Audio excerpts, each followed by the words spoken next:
The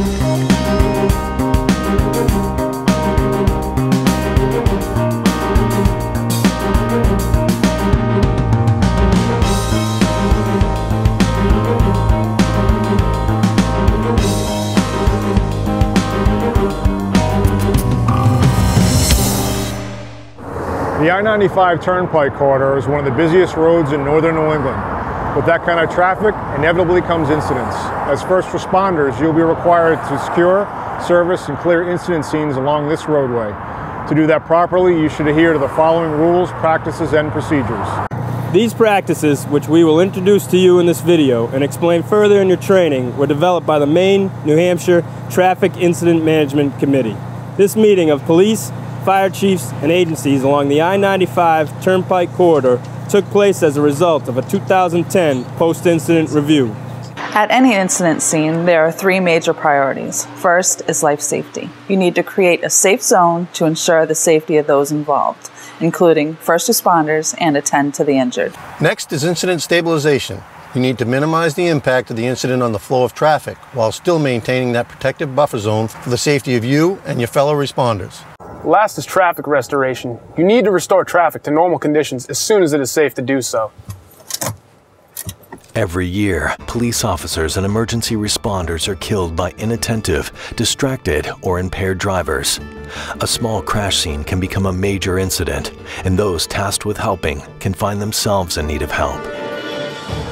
Adhering to these priorities by using the rules, practices, and procedures you will learn in this video and during your training will assure you provide the necessary assistance to those in need and assures that you make it home safely at the end of your shift each day. So what are you going to do when the call goes out? Remember, your first priority is life safety. Only official emergency vehicles should respond to incidents on the highway. Official vehicles should utilize entering and departing ramps to reverse their direction of travel. Use of the median or paved U-turn locations should be reserved for life-threatening emergencies and extenuating circumstances. No official vehicles or apparatus will travel against the flow of normal traffic unless they receive specific approval from the Maine State Police. If you're the first to arrive at the scene, your decisions, especially the position of apparatus and vehicles, are critical and are going to impact the entire operation. When you arrive, keeping life safety in mind, you need to position your vehicle to create a protective buffer zone that covers the entire incident scene. It is important to create that buffer zone and turn your vehicle's wheels away from the crash. That way, if your vehicle is struck, it will not be pushed into that protective buffer zone. The larger the vehicle, the better for the creation of the buffer zone. Best practice is to position your vehicle so that you can exit from the shadow or upstream side of the vehicle. At times, this may not be possible. However, it is imperative to always keep a vehicle between you and any oncoming traffic. If there is only one lane affected by the incident, or if the incident is on the shoulder only, you should position your vehicle to take one additional lane for a workspace whenever possible. If the incident is completely off the paved area of the highway, you should attempt to park your vehicle only in the breakdown lane whenever possible. Under no circumstances should you allow traffic to flow around both sides of an incident scene. Once you have created a protective buffer zone, cancel any warning lights and headlights that may impair the vision of traffic approaching from the opposite direction. Now begins the work of incident stabilization. You should advise your respective dispatch center of the exact location of the incident. Be clear and size up the scene for any towing or recovery needs. Also, be sure to know and follow the correct lane identification language. On I-95 in your response area, lane 1 is the lane furthest to the left, lane 2 is the middle lane, and lane 3 is the lane furthest to the right. Crashes that are contained or include the paved area to the right of lane 3 are considered to be in the right shoulder. All first responders should wear high visibility safety apparel meeting class 2 or 3 from ANSI 107-2004 or public safety vests meeting ANSI 207-2006. At this point, more responders should be arriving to assist you. All agencies responding to incidents on the highway should utilize the National Incident Management System, NIMS, and a Unified Incident Command.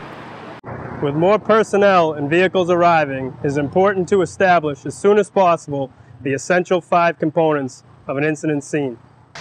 An advance warning area for approaching traffic.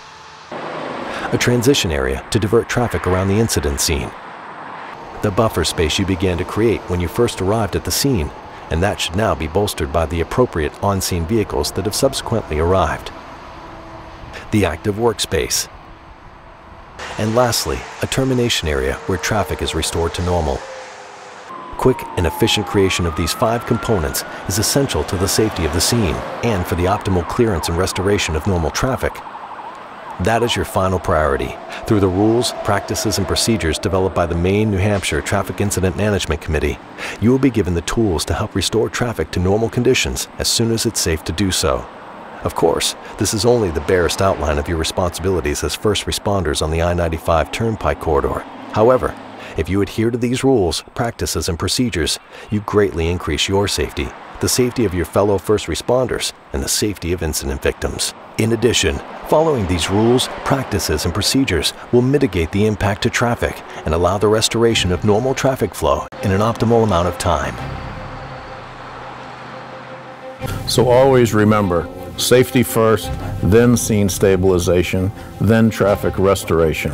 The rules, practices, and procedures you will learn in your training will ensure each incident has a minimum effect on the free flow of traffic, and more importantly, that we all make it home to our families and loved ones at the end of the day.